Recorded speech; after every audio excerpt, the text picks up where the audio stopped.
So in the face of economic uncertainty, general tightening of budgets, and trying to do the same amount or more with a smaller amount of resources, we know that CISOs are going to be asking, do you have any advice? Do you have any advice for 2023 in a potential economic downturn? James, what would you say to CISOs on this?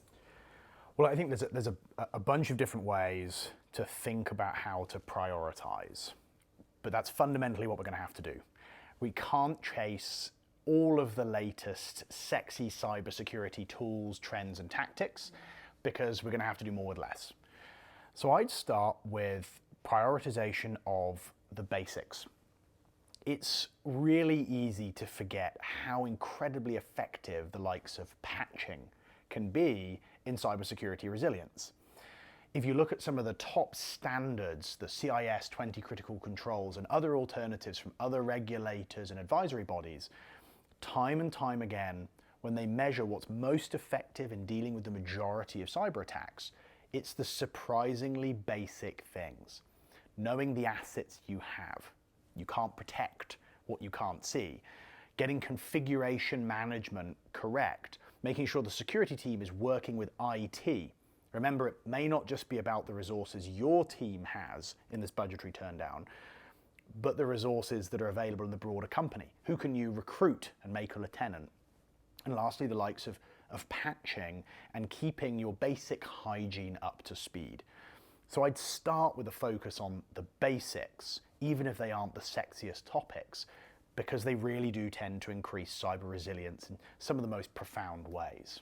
You know, we've spoken to a couple of CISOs and they've said it all comes down to the right risk profile, as in the correct risk profile. So understanding that even though, you know, you might be in a similar sector or indeed exactly the same sector or have a similar business to your neighbor, your risk profile is going to be very different, or it could be very different. And understanding the top 3 to 5 main risks that your businesses face and figuring out how you're going to focus on those and solve for them, or at least mitigate them as much as possible. Yeah, I like that one a lot. And risk is organizationally personal.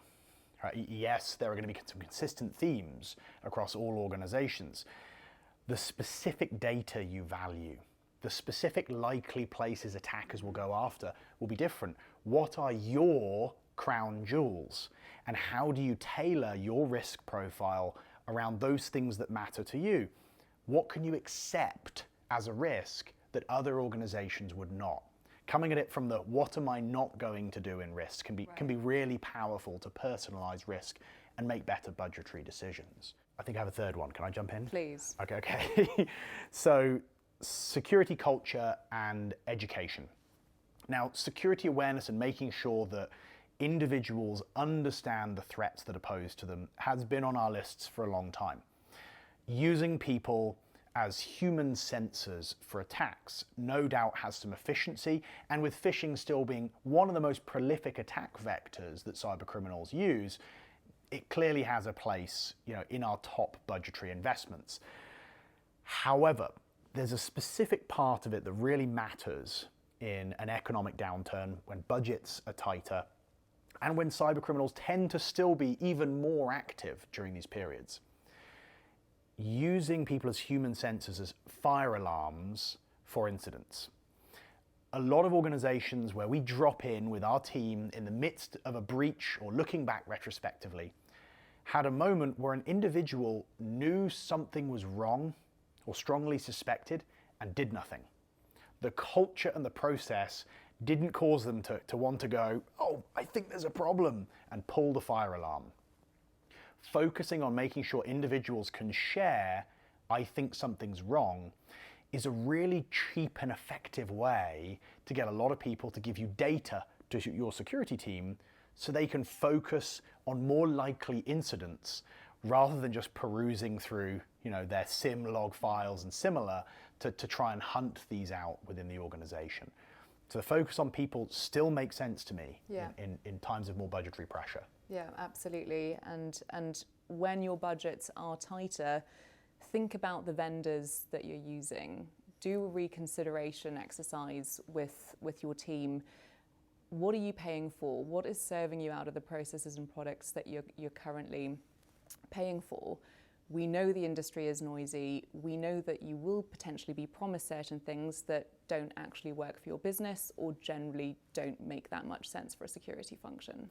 I like that last one a lot. I think making sure you don't just look at the squeaky wheel also matters. Right. It's really easy in these budgetary times to go, which vendor has been underperforming systematically? Now, of course, that's a good place to start. But it can also be about the work you can do in the good times. Everyone is better with a sounding board. You can be the best security leader in the world, but having someone else look at your priorities, validate your thinking, looking at your threat modeling, can add depth and challenge that can lead to surprising outcomes. So make sure that the review I think you're talking about is comprehensive and really chases down value, including in the places you think might be fine. I really hope you enjoyed the video and you found some useful things that you can apply within your own workplace to enhance your cybersecurity practices. Now, there'll be more videos in this series and we're always looking for ways to make the lives of our customers easier. So if you have a particular topic you think is compelling, something that's keeping you up at night or you're just confused about, we want to hear about it and it could feature later in our series as well. Good luck applying these practices within your organization and making the world a little bit more secure.